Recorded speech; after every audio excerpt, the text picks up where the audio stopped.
Hey GOLHers, today I'm with Ian again, and I got a bunch of questions for him. I know a bit about mountain biking and what you need to bring, but Ian is going to break down everything we need to know. Check this out. Ian? So, those are the bare essentials, what you need for mountain biking. Then you have everything that I'm going to bring with me on any given ride. And then we'll look at protections. We'll look at lightly protection, and we're going to look at heavily protected. So this is what I'm going to be using for trail riding, and this is when I'm going to try hard stuff. Cool. So Ian, let's start on this side of the table. You got 3 shoes there. Can you talk to me about some of those shoes? Perfect. So that's a regular skate shoe. So that's what I would recommend as a bare minimum. So you're going to have a flat sole and you have a grippy compound. So in order to fit on a flat pedal, this is going to fit nicely. However, why do you want a regular mountain bike shoe? It's because of this here. This doesn't offer the support that you need for mountain biking. So one step above is going to be a flat pedal shoe. So that's a real bike shoe. And you see that it offers a lot more support, especially around this part here. And this is where you want your pedals to grip. It's actually not on the end of your shoe. It's going to be more in the middle. So there's going to be a lot of support in the middle of the shoe. Plus it's going to be a pretty grippy compound. The rest of the shoe is overbuilt. So if you hit rocks, roots, whatever with your shoes, this is a go-to. Nice. Now, I noticed you have a pair of glasses there. I see a lot of riders that don't have sunglasses when they're riding. I guess you wear them for a certain reason? Exactly. Apart from looking cool, of course. Those are going to protect your eyes. So mud, rain, water puddles, so anything that can go in your eyes, or branches, so you can actually lose an eye. So this is a go-to. This is essential. What other stuff do you bring that you wear when you're riding? Okay. Of course, I'm going to wear a real mountain bike helmet. So those helmets offer a lot more protection. They're going to come down a little lower, and it's not going to be a regular road helmet. It's going to be a real mountain bike helmet. It's going to be burlier, maybe a little bit more weight. There's going to be a visor as well, but it's well worth it. Okay. Can I try it on? Of course. One thing to consider as well is the MIPS system. So you're going to have that on a lot of different brands. So the MIPS system, I have a very small head, by the way. So the MIPS system is essentially a piece of plastic that's here, and it prevents against rotational forces. So when you do hit your head, it could prevent concussions. So it could. It's not a guarantee. Okay. Now as we, oh, you want to talk about your gloves? Of course. All right.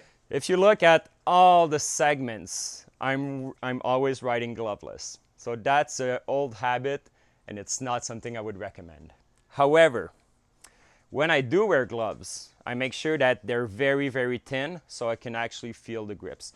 So the amount of protection that you need and the amount of material that you can handle on your hands is pretty personal. So you could have, well, first of all, number one, it's security. So when you do fall, if you get a cut inside your hand, it's going to take forever to heal. So that's the first thing that you have to watch out for. When you are falling on a mountain bike, it's often like this. So you want to protect your hands at all times. Or don't fall. Well, yeah. All right. We can talk about the shoes as well, about clips. Yeah, sure. Okay. So this is my shoe. So I have exactly the same shoe as my son. So it's a real mountain bike shoe. However, I have clips. So this is an age-old debate, whether you should ride flats or you should ride clips. People always say that when you're a beginner, you ride flats and then you transition into clips. This is not true. You have some incredible riders, some pro-level athletes that only wear flats. So it's a question of preference. With flat pedals, you have the option of always placing your foot in the right position. The downside is that you can put your feet in the right position or in the wrong position.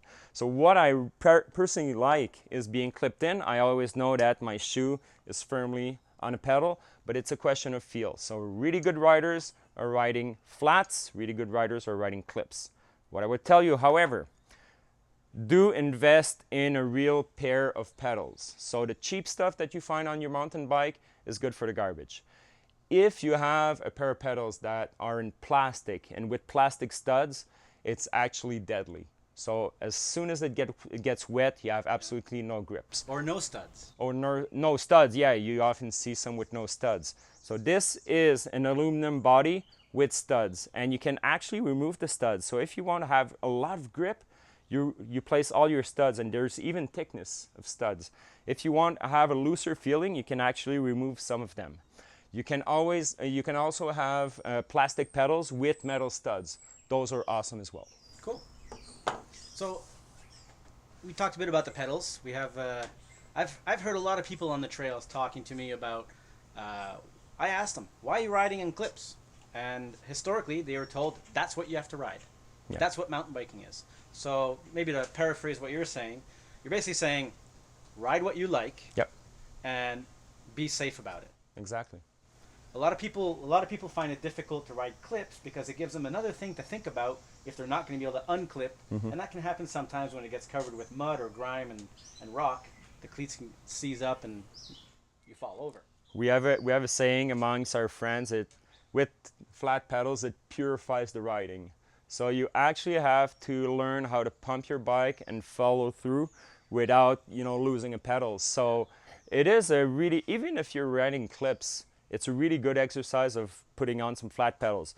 Just learning how to bunny hop, how to wheelie, how to manual, those are awesome. Trail riding as well, you discover a whole different feeling. Sometimes it can be scary, but it's always a lot of fun. Yeah. So we can transition in what I have to bring with me at all times. Good?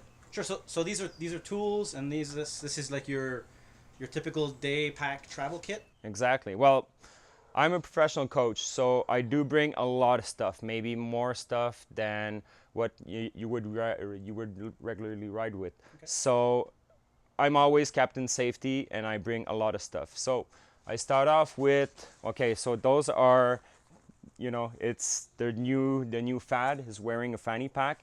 I really like them because you have your weight distributed on your hips. So those are awesome. You can have a regular bag as well. What I don't like about the bags is having a lot of weight on top of my shoulders, and I feel it always throws me over. So I really, really like fanny packs like those.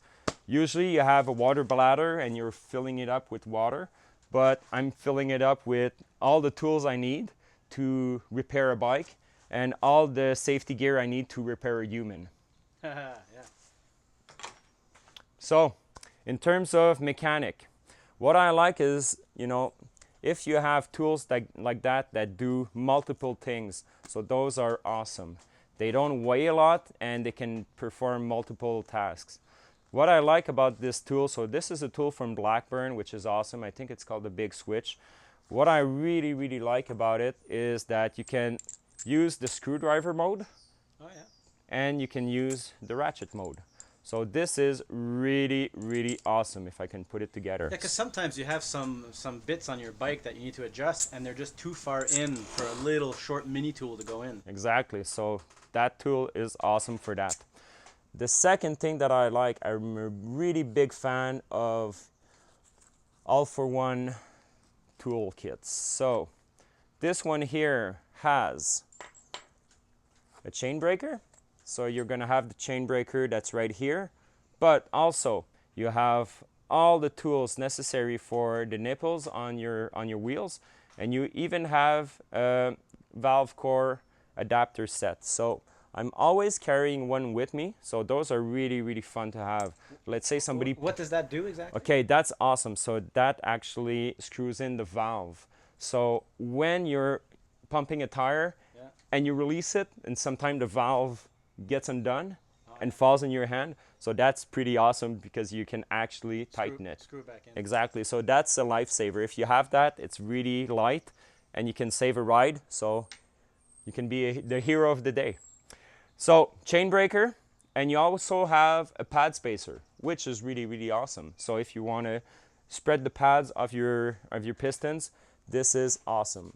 I'm always carrying with me as well some spare links. So I have 9, 10, 11, and I have Eagle, which is 12. So I'm covering pretty much all the spectrum.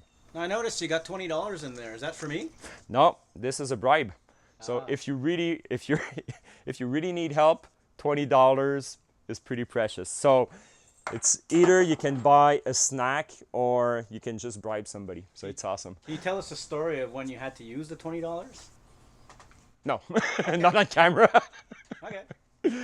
All right. So you got your toolkit, and then you got, it seems like a bunch of tie wraps and straps and rubber bands and Exactly. things to tie stuff with. So number one, always have a pump, a real pump with you that can that you can actually pump 2, 3, 4 tires. So it's pretty good.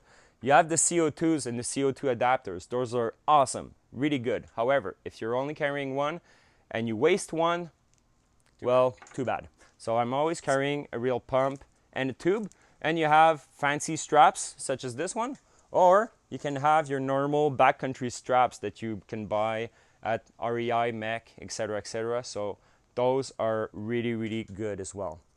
And I have just a bunch of little tidbits like this. I'm always carrying a tire boot. So this is to repair a sidewall of a tire. So those are really, really handy. You could also use it to patch up a tube. It's not recommended, but I've used it before, so it saved my life. I'm always carrying one spare valve and a spare valve core. So I was explaining the valve core adapter. So that's basically it. So this is to unscrew the valve core. So when this comes out, all the air flows out. Not good. So this is a really, really cool tool for that. Then what I can bring with me is just a really, really normal, very lightweight tire gauge. So those are good. You can also have some Allen key sets. So this is a micro one, mini one, so it doesn't weigh anything. So this is pretty cool. Recently, well, in recent news, there's been a uprising of ticks out in the woods. And you know, when you're mountain biking, well, you're in the woods. So 1 + 1 equals, you have to be aware about potential hazards. And I had Lyme disease last year. Do not catch Lyme disease. It's really, really bad. Honestly, I can vouch for that one. So I have a tick remover. So this is what you would find at any grocery stores or pharmacy or whatever.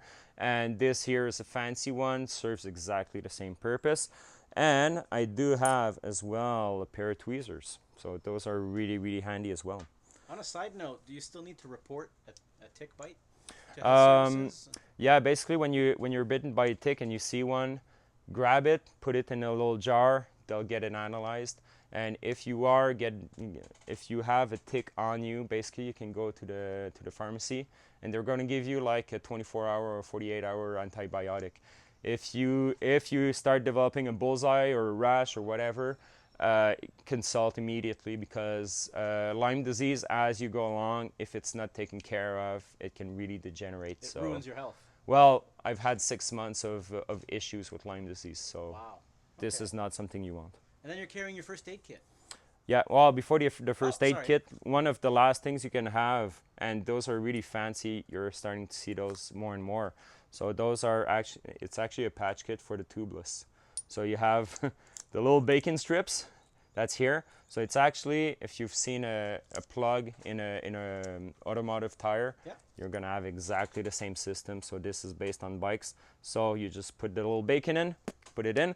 You can even use 2 or 3 strips if the hole is big enough. So you try it. If it works, perfect. You know you got out of it, and if not, you just put a tube. All right. Now, talk to me about your first aid kit. Okay. Again, I'm Captain Safety. I'm a professional coach, so I always carry everything with me. Number 1, cell phone. It's going to save your life. Fully charged, and make sure that you have the network. Wherever you go, make sure you have the network. If you don't have network, let's say at a peak of a mountain, well, you know that you have no network. So not knowing is good as well. If ever you come into trouble, just go on your app where there's the compass, and you're always going to have the GPS coordinates. So if you have to call for help and you give the GPS coordinates, you're golden. So it's on the iPhone, it's with the compass app, and whatever phone you have, just make sure you always have it on you. Okay, and I guess, we've heard of some movies and horror stories. Yeah. But I guess one of the most important thing is tell the people that you love that are around you that are not coming where you're going and when you expect to be back. Well, that's the basic rule of thumb. So just knowing where you are. Rule 3, always be 3 people on a ride. That comes in really, really handy. If you do ride by yourself or just with a buddy, just be mindful of it. All right. What's this orange thing here? Okay, so this is a SAM splint. So if ever you break a limb, so that could help you. That could actually help you get out of the woods. What you have to think about is if ever you're out in the backcountry and you're hurting yourself, well, it's either you call emergency services and they come to rescue you. It's going to take half an hour, 3 hours, 5 hours, who knows. What you have to think is be fully autonomous and being able to extract yourself. So this could be a lifesaver.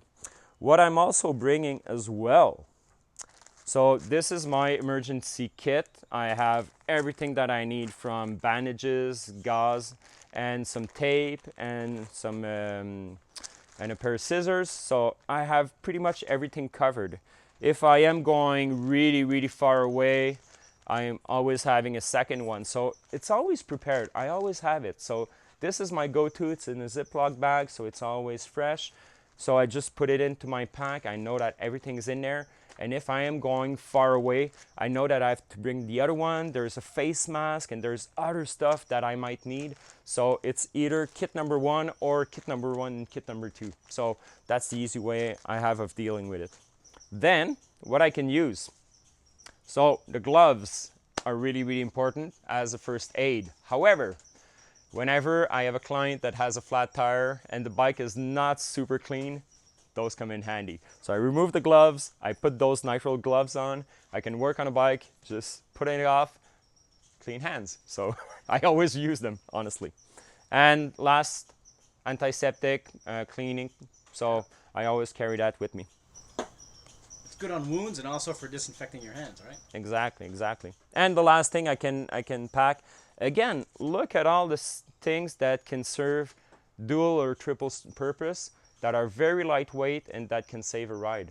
Just having patches like this, if ever you have a blister, that could come in really, really handy. Plus, if you're really, really far in the woods and you do have something that your buddy doesn't have, well, it can serve as a bribe. So for instance, Charles, we're about an hour away walk from the parking lot and you break your chain. Oh, that sucks. I can go, well, Charles, you don't have the equipment. I do. How much is this worth for you? 1 case of beer, 2 cases of beer? So this is where you can decide. A lifetime of gratitude. No, you have to barter for it. So that's a good trip for you guys. So be prepared. Oh, that's cool. All right. So and all this basically all packs up into your hip pack. Exactly. So like I said, in my hip pack, I don't have water because there's no room. But I know that when I'm leaving with this, I have all the essentials. And again, this is my job. But if you're going just for a ride with buddies, just have the bare minimum and it can save a ride. Or you can say, Charles, you bring the pump and I bring the... So you can always share the gear. Yeah, that's right. And it's totally cool. So you don't need to carry 3 pumps in a ride. But if one responsible adult has 1 pump, well, you're good to go. That's cool.